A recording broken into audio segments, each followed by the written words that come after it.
की नजरें सूबे की 10 खाली सीटों पर होने वाले उपचुनाव पर है। सपा और कांग्रेस की अगर बात करें तो मिलकर 10 सीटों पर उपचुनाव की तैयारियों में जुट गई है। वहीं बीजेपी की सहयोगी राष्ट्रीय लोक दल भी यूपी की 10 सीटों पर होने वाले उपचुनाव में 2 सीट की मांग कर रहे हैं। देखिए इंडिया न्यूज संवाददाता रवि कुमार की खास रिपोर्ट।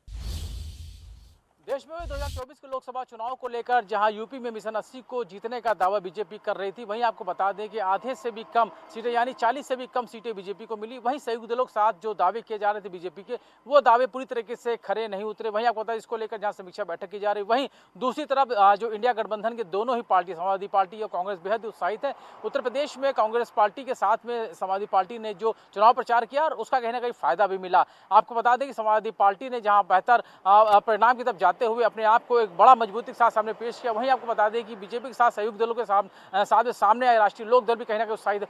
2 सीटों पर लड़ी राष्ट्रीय लोक दल अब कहीं ना कहीं आने वाले समय में, अब जब उत्तर प्रदेश में 10 सीटों में जब उपचुनाव होगा उसको लेकर भी तैयारी कर रही है। आपको बता दें कि मुजफ्फरनगर की मीरापुर और वहीं अलीगढ़ की खैर सीट को लेकर राष्ट्रीय लोक दल की तैयारी है। आपको बता दें कि जिस तरीके से जहां विपक्ष का गठबंधन, चाहे हम समाजवादी पार्टी कांग्रेस की बात करें, तो जो उत्तर प्रदेश में 10 सीटों पर उपचुनाव होना है विधानसभा के, उसको लेकर कांग्रेस पार्टी और समाजवादी पार्टी मिलकर जहां अब जो लोकसभा चुनाव में नतीजा है उसको लेकर अब 10 सीटों पर जो उपचुनाव होना है उसको लेकर भी कहीं ना कहीं तैयारी कर रही है और समन्वय बनाकर बैठकों का दौर है वो भी देखने को मिलेगा। और समाजवादी पार्टी के साथ कांग्रेस पार्टी का साफ तौर पर ये कहना है कि मिलकर चुनाव लड़ेंगे और चाहे वो लोकसभा चुनाव में जिस तरीके से नतीजे बेहतर आए हैं, उसके अलावा 10 सीटों पर जो उपचुनाव होना है उत्तर प्रदेश में उसको लेकर मिलकर चुनाव लड़ेंगे। साथ में 2027 में जो चुनाव होना उसको भी लेकर चुनाव लड़ेंगे। वहीं आपको बता दें कि राष्ट्रीय लोक दल जो कि पूर्व समाजवादी पार्टी के सहयोगी रही है, लेकिन लोकसभा चुनाव के कुछ ही समय पहले राष्ट्रीय लोक दल है वो बीजेपी का साथी बन गया था और जिसके बाद 2 सीटों पर जहां पर राष्ट्रीय लोक दल ने चुनाव लड़ा, वहीं अब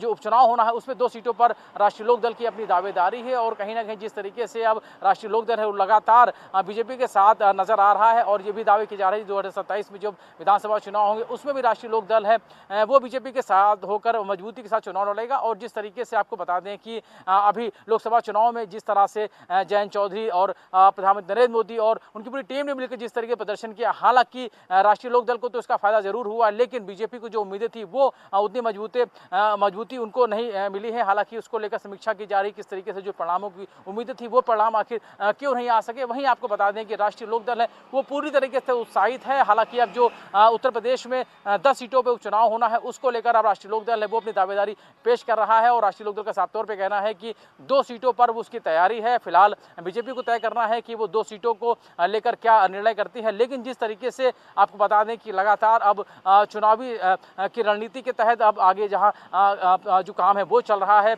हालांकि राष्ट्रीय लोक दल चाहे समाजवादी पार्टी के साथ रहा हो चाहे बीजेपी के साथ रहा हो, दोनों ही तरफ राष्ट्रीय लोक दल को जरूर फायदा हुआ है। और भी लोकसभा चुनाव की बात करें, जिस तरीके से 2 सीटों को लेकर भले ही राष्ट्रीय लोक दल ने जिम्मेदारी ली थी और दोनों ही सीटों पर जीत हासिल करने के बाद में राष्ट्रीय लोक दल जरूर उत्साहित है। वहीं जो उत्तर प्रदेश है राष्ट्रीय लोक दल क्या उन सीटों पर विचार होता है, जब चुनाव होंगे तो चुनाव को लेकर, क्योंकि 10 सीटें हैं, क्योंकि सहयोगी दल और भी साथ में है कि उनको लेकर भी क्या सीट बंटवारे में कुछ बात होती है। लेकिन कहीं ना कहीं पश्चिमी उत्तर प्रदेश में जो राष्ट्रीय लोक दल का जो मजबूती थी उससे समाजवादी पार्टी को जहां पूर्व के चुनाव में फायदा होता था, उसी फायदे को लेकर बीजेपी लगातार मांग कर रही थी कि राष्ट्रीय लोक दल अगर बीजेपी के साथ आता है तो उसका कहीं ना कहीं फायदा बीजेपी को जरूर होगा। और जाहिर तौर पर राष्ट्रीय लोक दल ने लोकसभा चुनाव से पहले बीजेपी का दामन थाम लिया था और जाहिर है जिस तरीके से जहां मंत्रिमंडल में राष्ट्रीय लोक दल को जगह मिली है, वहीं अब लोकसभा चुनाव में भी जहां 2 सीटें दी है वो 2 सीटों पर राष्ट्रीय लोक दल ने जीत हासिल की है। उसके साथ में ही अगर हम बात करें तो अब उत्तर प्रदेश में जो 10 सीटों पर चुनाव होना है उसको लेकर भी राष्ट्रीय लोक दल ने 2 सीटों की फिलहाल मांग की है। अभी देखना होगा